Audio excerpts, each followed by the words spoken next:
So we are going to do a giant sets and drop sets with dumbbells and a plate. So you're going to follow me where we start with side raises in a normal extended movement, and then once we've reached failure there, which is probably going to be around 15 repetitions, give or take, then we will immediately go to a seated position, keeping it strict with your forearms and your humerus, your upper arm, at a right angle there. And be sure to keep your traps down, keep erect, keep aligned, don't shrug. I don't want to see any cheating come throughout your traps. Once we've finished with the side raises, we'll go into a front raise movement where I will be using a barbell plate, coming overhead and making sure that I work the negative to about there, and then I'll probably lean forward a little bit just for myself to control it going back up and down without putting too much stress onto my lower back. Once I've reached failure there, I'm going to sit down and do an alternate fashion, but this time I'll be pronating my hands just to really work and target the side to front delt insertion. Again, trying to find failure at around 15 repetitions. When I say 15, that's 15 on each arm, not total. And then I'll immediately go to a rear raise where I'll be supported with my palms facing behind me, so it really isolates the rear delts. Once I finish there, I'll stick to the same weight and I'll have my palms facing towards each other, again in a bent over fashion, but not supported, so I can use a little bit more of my rhomboids with my palms facing like that, and maybe a little bit more body momentum so I can take out another 15 repetitions. So we'll do around 4, I'm guessing, sometimes I train instinctively, but I'm guessing around 4 circuits, 4 sets there. And then we will pair off and do a final exercise that is separate to this for the traps. And that will be a shrugging movement, supersetted with an upright row. And that's it. Man, I'm out of breath talking to you, so I'm gonna get straight into the workout.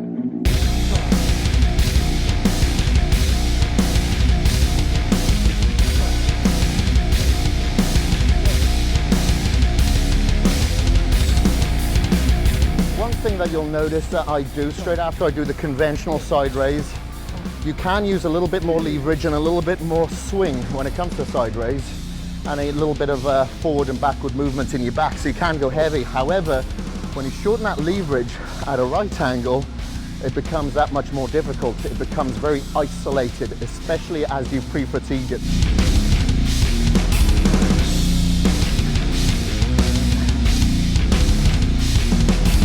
There, so. Come on, motherfucker.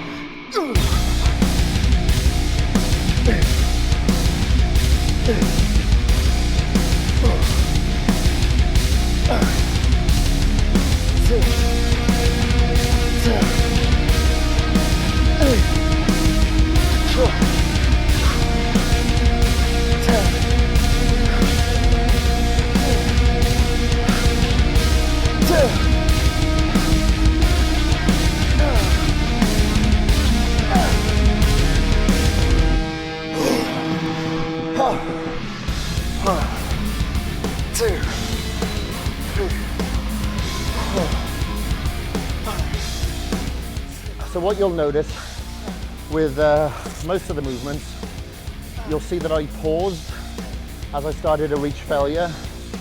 So sometimes that was like 3/4 of the way through. So I'd employ the rest pause principle, meaning, let's say if I'm supposed to do 15 repetitions, I'd stop at around 10 because I've reached failure, but it doesn't mean I stop and put them down and just walk away.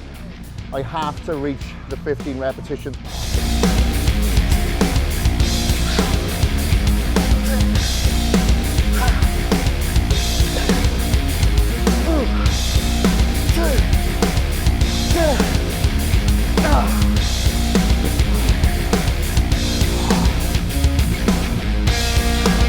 I find the benefit of training with a lot of volume like this is, well, there's a few advantages. Number one, with the intensity there, you're gonna burn off a lot of calories in a workout like this. So if you're dieting down, I essentially like to take in a lot of calories. I prefer to take in more calories and amp up the intensity of my workout, because I feel like I'm able to assimilate that much more food, increase my protein synthesis to a certain degree, and absorb more nutrients. which allows me to grow. Because if I cut out too many calories and then just train conventionally, I think I'm limited to how much the body can grow.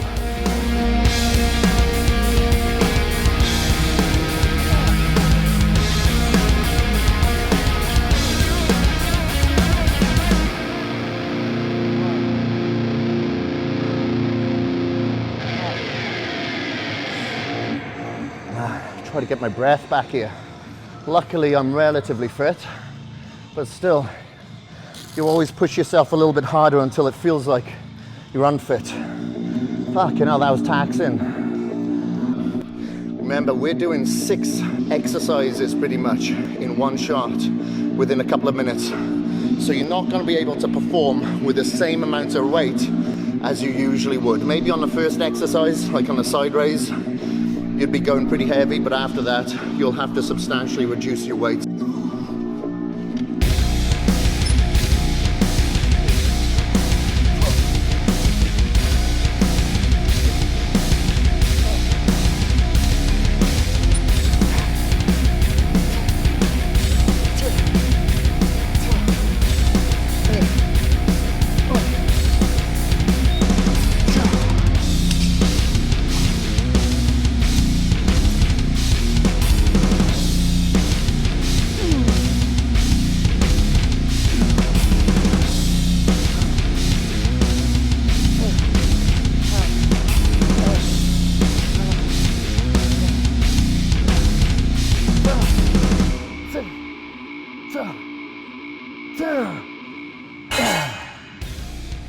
Oh, fuck. Alright, we are done.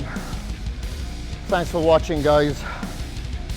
Man, I have my post-workout shake. I'm out.